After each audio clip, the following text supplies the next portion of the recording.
I took a stroll downtown this evening when I heard music echo through the night.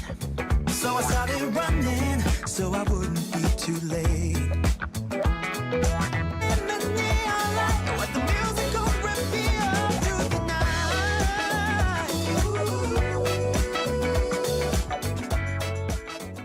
Welcome everyone to Coaching the Session. My name is Michael Rearden, and I'll be your mindset coach today. And today we're going to be talking about how to stay afloat.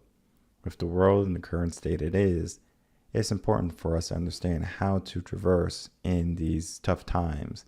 So stay tuned, and we're going to get into that.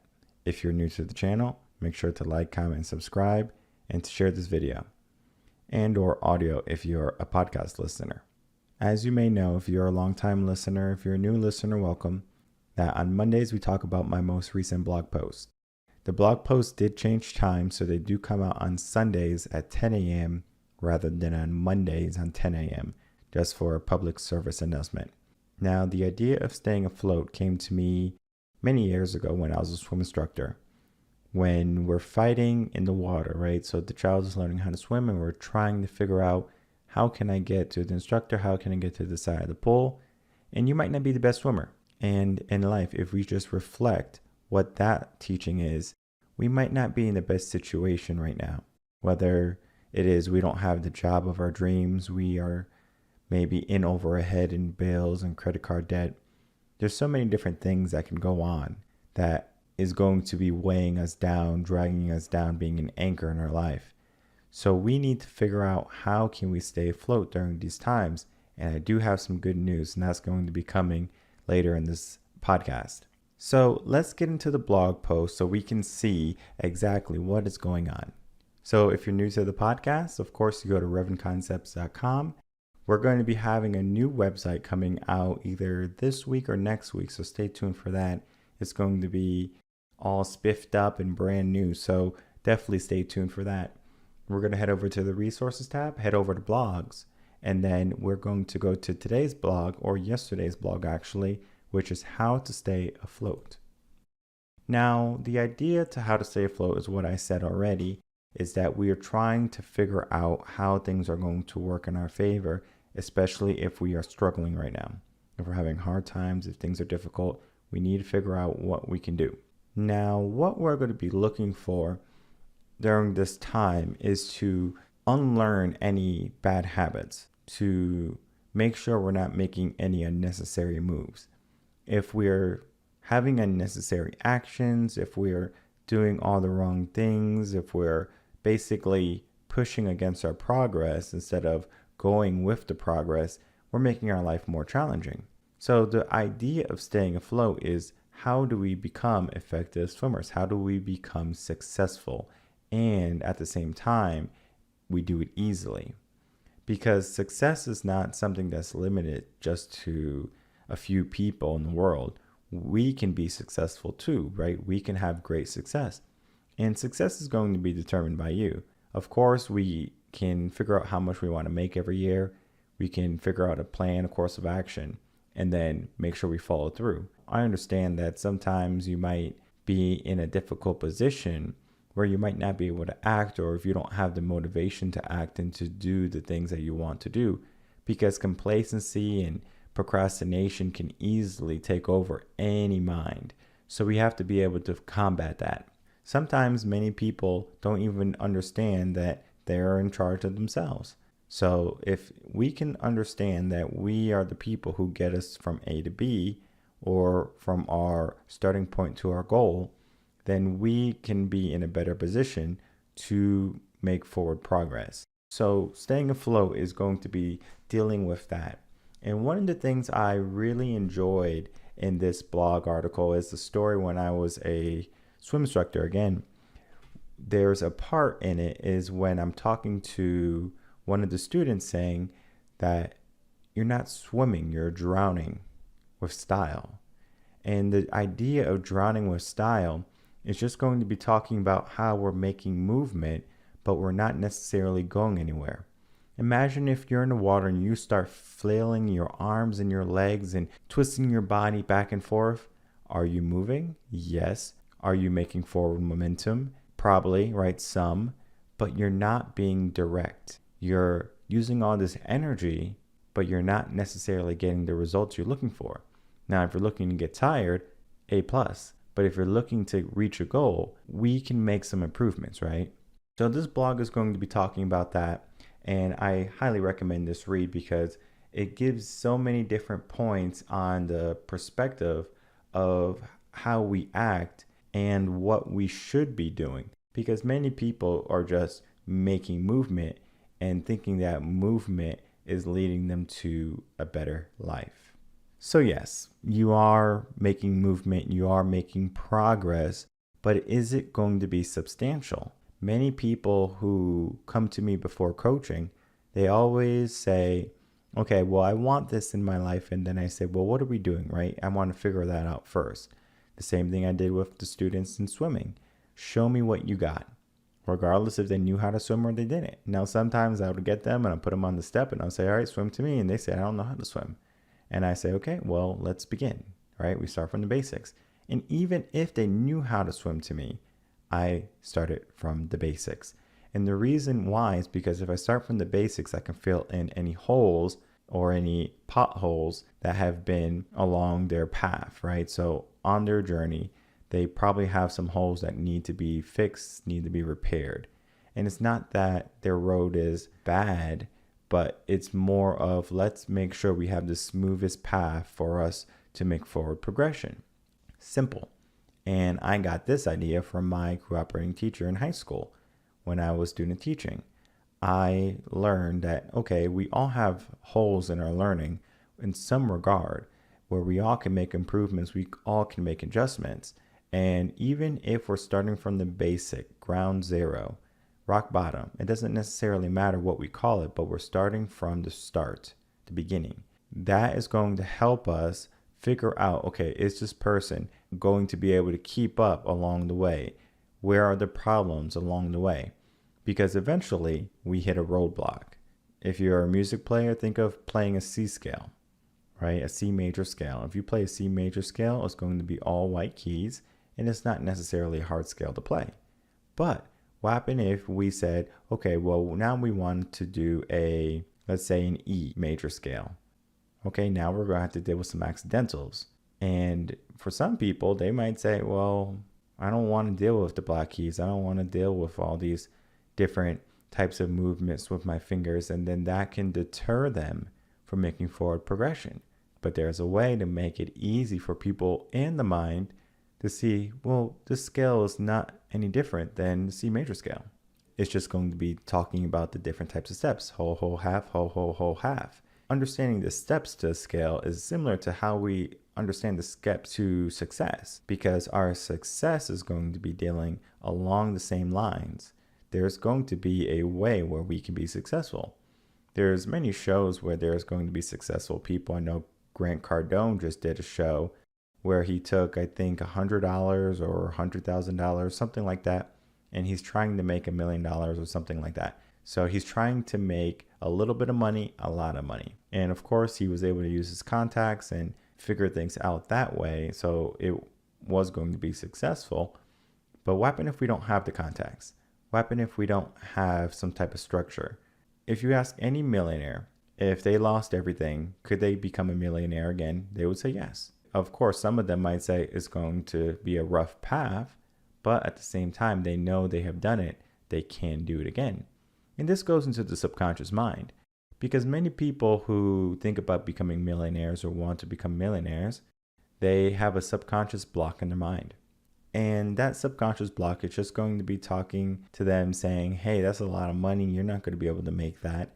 And of course, we can be next door millionaires where we can be a millionaire and not necessarily have that lavish lifestyle of what a millionaire typically is from societal standards.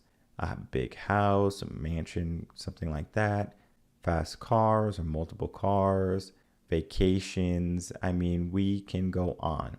There's going to be so many different things that can give a person a appearance of being wealthy. And you don't need those things in order to be wealthy. You can actually be wealthy and not show the world. Whether it's you just wear a polo or a t-shirt or just flip-flops in public, I mean, it's going to be personal preference. Look at Mark Zuckerberg.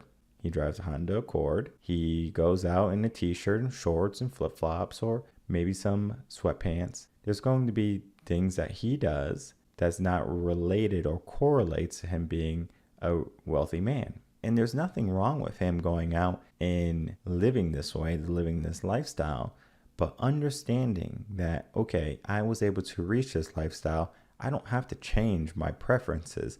I don't have to change my course of action or my lifestyle just because I have a certain amount of money in the bank. But when we have the idea of staying afloat, now we're just trying to struggle or trying to survive. And that's going to be a good thing and a bad thing. Because if we're just trying to make ends meet, guess what is going to happen? We're going to make ends meet. It's a good thing, right? You're able to pay your bills, have a roof over your head, food in your belly. All of those are going to be great things. But what happens if you want more in your life? What do you do if you want to get to the next plan or the next section or the next part in your life? Many people don't see that. Many people just see what's happening in their life right now. Yeah, of course, the world is in a tailspin, but we can't allow that to be our defining factors. We need to start to define what it's going to be for us. Because just like that student in the water, or just like a person who's starting a business, we all have that same opportunity to get the desired results we're looking for. And I said early on that we have some good news though. Like I said, many people are struggling. Inflation's at a record high. We have groceries going up.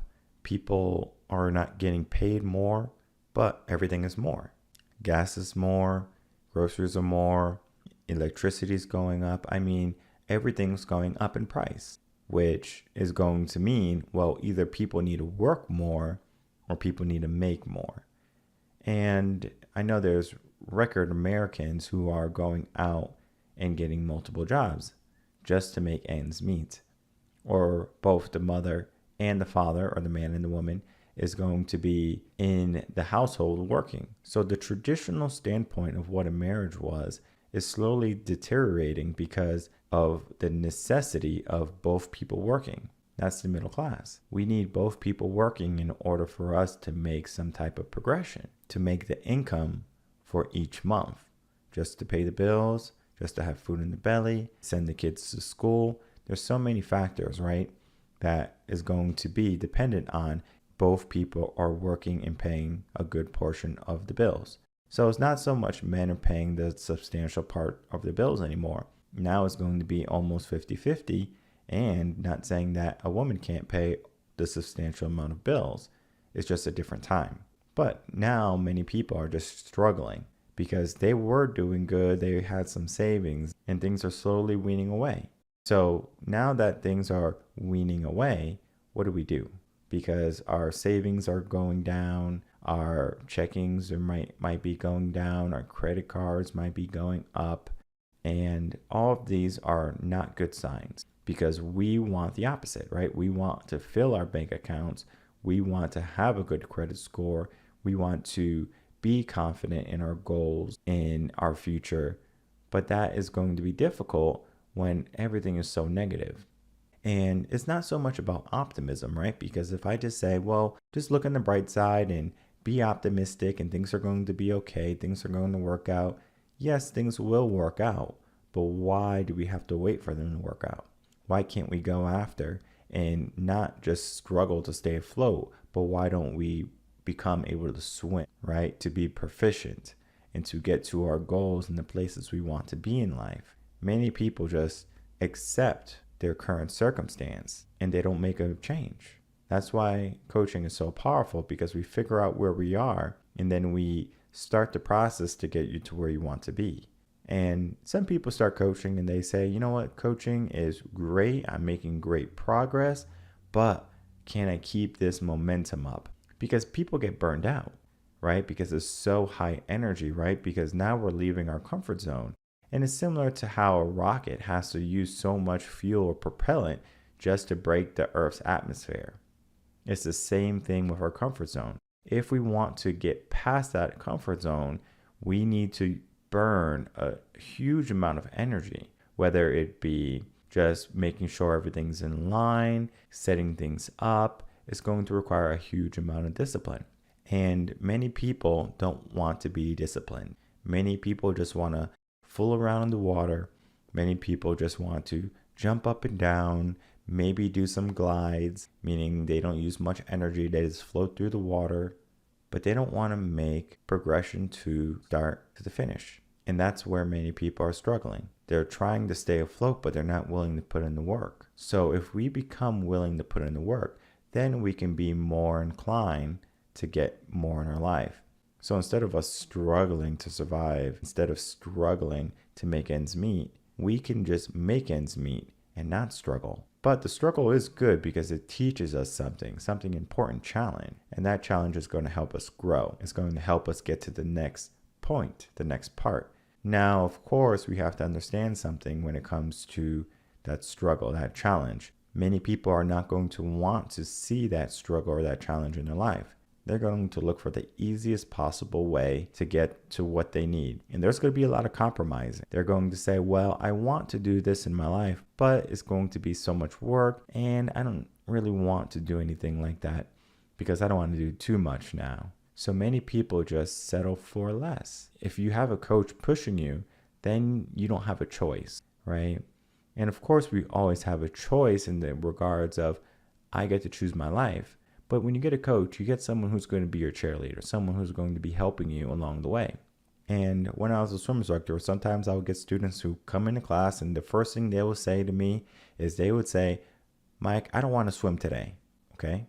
What do you think I should say? What would I say to that? Should I say, well, you're out of luck, we're going to swim today? That's the opposite of what I should say. And you would think, oh, well, what are you going to do if you're in swim class and you're not swimming?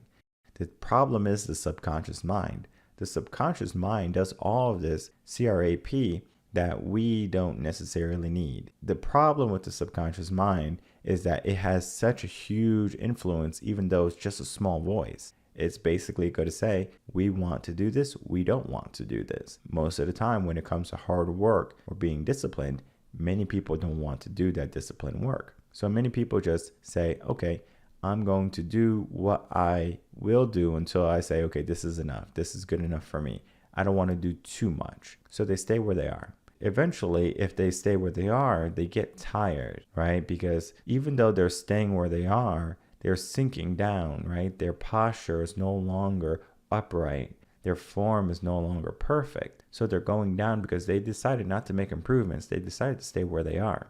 Just think of a building that doesn't have any maintenance. Eventually, it becomes dilapidated, right? The concrete breaks down. The wood starts to rot. All of these different things start to happen. You just can't have a home and not have maintenance a part of it. So understanding that is going to be important to staying afloat. Because if we just have the same life that we had a year ago, 2 years ago, we are going to need some type of change. Because if we don't make the change, then we're going to keep on struggling because we're not making changes and we're not adapting to our current situations. Just looking at 2020, looking at that type of situation and that type of adapting. Because in 2020, I was doing the blog, there was no YouTube channel, there was no podcast because there was no need for a podcast for me at the time. I could make a call, I could go to a company and I can do my presentation and then I'm working.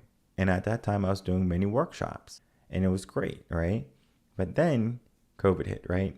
The problems with all of the restrictions and the lockdowns and the mask mandates and all the scares and people being afraid, right? There was a lot of uncertainty in that time. So people didn't know what to do, right? So of course business had to shift. Now, of course, I could have kept trying to do workshops. I could have kept trying to do personal meetings with clients, but at the same time, that was not what the time dictated. So I had to adapt. And if I didn't adapt, then I would have died. I would have basically been left to rot because I didn't make the change that I needed to make. And of course, I could have said, okay, I'm going to stay afloat until things get back to normal, or I'm going to adjust to my current situation and make this situation work out for me, in which I did. That's why we have a YouTube channel. That's why we have a podcast. All of these different things came about because now everything's going to be more remote. How can I give information to people that are going to be further away, that are not going to be in the same room as me, whether it be because of restrictions or fear? Those things have to be thought about. So the good news, though, is we're trying to stay afloat. We are feeling the impact of the economy. We're not necessarily sure what tomorrow is going to bring, but there's going to be some good news. We are approaching the last few years of the crisis era. And the last few years is going to basically be the finale per se. Now, the finale is not going to be fun. It's not going to be pretty. But the good thing about the finale is it's going to be over. So we don't necessarily have to worry about staying afloat because now most people are going to be prospering, which is a good thing. But the problem with this is when we prosper and when we're doing good, are we making the right change? Because many people are just going to go back to their regular lifestyle, the same thing they were doing, trying to stay afloat, or now they're floating and they're cool about it. We need to start to have action, because if we don't have action, next time we have a crisis, guess what happens? We're not ready. And then we're just going to be drowning in the same manner we are right now, whether it be trying to pay the mortgage, the rent, the food, the gas. There's so many different things that need our attention, especially adults, especially parents, everyone. All of these things need to be addressed. So staying afloat is more than just trying to make ends meet every single day. It's making plans to get to a better life tomorrow. And of course, if you're struggling with that, head over to reardenconcepts.com and we can get you the coaching and the direction you need in order to not simply stay afloat, but to float in order to get to your destination, right? Because there is a process to it. During this high period, right, that's going to be when we're most prosperous. I already know when that time happens, business is going to be booming even more than what it is right now because people have expendable income. And right now, people are doing this to, holding on tight to their dollar. And that's not necessarily a good thing, right? Because we fail to understand something, the most important thing, investing in ourselves. Now, of course, sometimes we do it unconsciously, right? You leave high school. What's after high school? I guess I have to go to college. So you do it subconsciously and you go to college, you get student loan debt. When you leave college, now you're like, well, what do I do? And many people are in that situation. They spend all this money that they didn't necessarily materialize in their brain. And then they say, okay, well, now I'm in this amount of debt, but I invested in myself. Now I have a degree. But after school, what do we do, right? We go to work or we say, I don't have money to afford this, but it can be an investment. Whether it be a gym membership, buying healthy foods that are going to be nutritious and bountiful for you to give you good energy. Those things matter. And the same thing with coaching. If you're not happy in your life, why are you staying there? If you're not happy with the progress you're making every single day, why are you not making the changes? Because yes, if something is not working, we have two choices: keep it broken or to fix it. And many people decide to keep things broken because it's the easiest thing to do. It's the easiest thing for us to acknowledge. It's broken, oh well. But what happens if something is broken and we want to fix it? Now our brain is like, well, it's a lot of work. Well, okay, cool. We'll get it done. And right now, a lot of things are broken. And there's going to be a lot of effort that we need to do on our part in order for things to get better. Of course, we have a high period coming, but that's not going to be for several years now. I'll probably be on episode 500 of the podcast when we're in a high period, but that's a journey in itself. All along the way, we're trying to figure out how to get there. So do you want to wait till episode 500 to get that high life, that good life, to finally be afloat or being able to get to your destination? Or do you want to figure out, let's invest in ourselves, the people who are going to help get us to a better life? Because there's going to be a way for us to do it. And the way might not be pretty in the beginning.